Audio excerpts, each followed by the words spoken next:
Welcome back to TCMIC Daily CNC News. Thank you for tuning into our daily news summary program on the field of machine tools and automation. Today is August 2nd, 2023, and together we'll be tracking the latest developments in the global industrial sector. Before we have AI misread the news for us, please subscribe and hit the bell icon to get the latest news summary every morning. Let's begin with today's news highlights. The first news, U.S. manufacturing orders surge again in June. In a surprising turn of events, U.S. large-scale manufacturing orders experienced a significant increase in June, reaching nearly 5%, well beyond analysts' expectations. This surge is attributed to the robust demand for transportation equipment, marking the fourth consecutive month of order growth. Despite the Federal Reserve's efforts to curb inflation through aggressive interest rate hikes, with the 11th increase announced on Wednesday, durable goods demand remains strong. The U.S. Department of Commerce reported that manufacturing durable goods orders grew by 4.7% in June, totaling $302.5 billion, exceeding the median expectation of 1.5% from economists surveyed by MarketWatch. The remarkable growth is mainly driven by the surge in new orders for transportation equipment, which increased by 12.1%. Citigroup's chief U.S. economist, Andrew Hollenhorst, pointed out that while the decline of the manufacturing industry has been a persistent feature of the U.S. economy, there are now increasing signs of its recovery, with business equipment investment on the rise. Second news, metal and machinery industries witness unpaid leave increase. Due to unstable orders and inventory issues, 654 business units with a total of 13,300 employees have reported implementing unpaid leave as of this week. Although the overall number has decreased compared to the previous week, the metal and machinery industry's unpaid leave figures have risen to 5,222 employees, with the machine tool sector being significantly affected.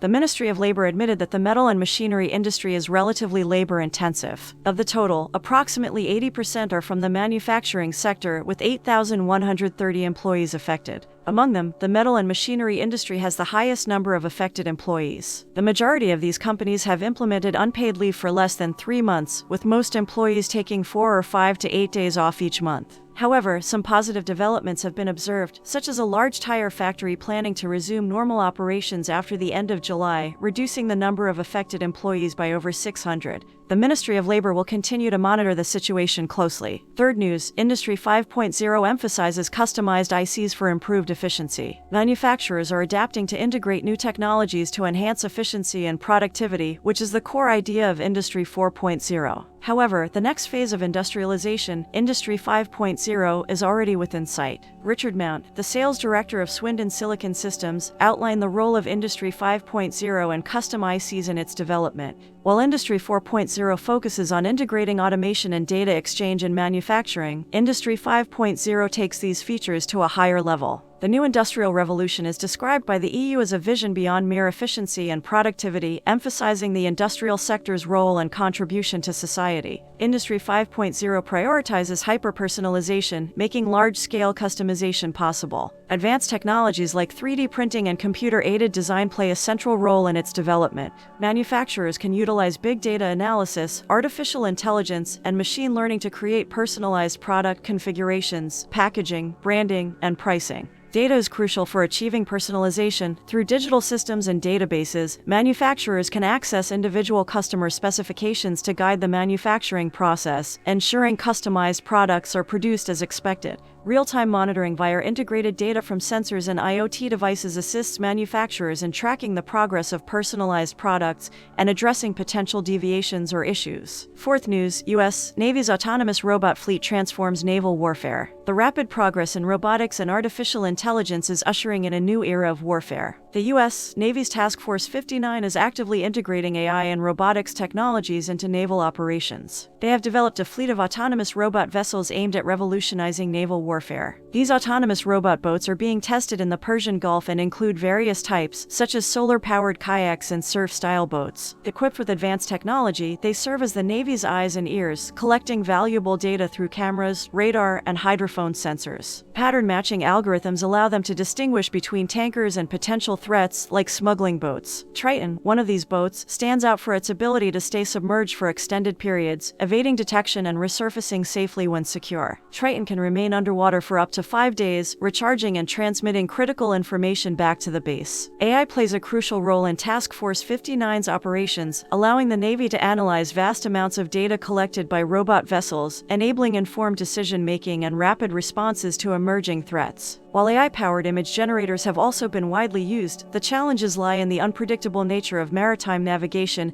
and the detection of non-conventional threats. Continuous improvement and development of AI technologies are essential to address these challenges. Nonetheless, the Navy's dedication to staying at the forefront of technology and seamlessly integrating AI into naval operations marks the beginning of an era of AI-driven warfare. The emphasis on autonomous systems reflects the broader trend in the military field, enhancing operational efficiency and reducing risks to personnel while facilitating strategic decision-making. However, recent incidents, such as the use of Ukrainian-made unmanned vessels armed with explosive devices attacking a Russian-occupied naval base, highlight the importance of cross-regional intelligence sharing. As AI technology advances, the consideration of ethical implications in its wartime applications becomes increasingly critical. The ability of autonomous systems to make life or death decisions raises issues of accountability and potential unintended consequences. Striking a reasonable balance between AI capabilities and human supervision is crucial to avoid catastrophic outcomes. Fifth news: South Korean scientists claim discovery of room temperature superconductor LK99. Recently, 3 South Korean scientists published a remarkable paper on the preprint website RZIV, claiming to have found a room temperature superconductor named LK99. This discovery has caused a tremendous stir in the scientific community as it holds the potential to revolutionize human development. Currently, multiple international research teams are attempting to synthesize LK99 and verify its experimental results. Lawrence Berkeley National Laboratory in the United States has also uploaded a paper suggesting that the room temperature superconductor LK99 is theoretically feasible. The paper from LBNL indicates that their researchers used the U.S. Department of Energy's supercomputer to conduct simulation calculations, providing a theoretical basis for the superconductivity of lead phosphorus chalcogenide. Through computer simulations, they calculated the material proposed by the South Korean authors, where copper atoms permeate the crystal structure and replace lead atoms, resulting in a slight deformation and 0.5% contraction of the crystal. Furthermore, they confirm the existence of electronic conduction pathways in the material, located under suitable conditions and positions, enabling them to achieve superconductivity. The paper first validates the theoretical feasibility of LK99. However, it also points out that the formation of superconducting channels through copper atoms permeating the lattice is not an easy task, as it requires precise and nearly miraculous alignment, making the material synthesis challenging to reproduce, with only a small portion of crystals able to place copper atoms in the correct positions. Nonetheless, the paper still provides theoretical support for the South Korean research findings. If room temperature superconductors can be successfully realized, it will bring revolutionary changes in practical applications. It will significantly reduce energy and manufacturing costs, potentially extend battery life in various electronic devices, solve energy issues, and even advance nuclear fusion technology. Additionally, it is reported that a team from the School of Materials Science and Engineering at Huazhong University of Science and Technology has also made significant progress. Under their guidance, Dr. Wu Hao and PhD student Yang Lai have successfully synthesized a levitating LK99 crystal, with a larger levitation angle compared to other research teams' samples. This development has led to the first verification of the Meissner effect, a phenomenon where a superconductor excludes magnetic fields as it transitions from a normal to a superconducting state. This discovery provides a unique defining property for superconductors. That concludes today's TCMIC Daily CNC News. Industrial automation is constantly evolving, so stay tuned for our program as we continue to bring you the latest updates and information in technology. If you enjoyed today's program, please give us a 5-star rating or a thumbs up, and let us know in the comments what other interesting news you'd like to hear about. Have a wonderful day.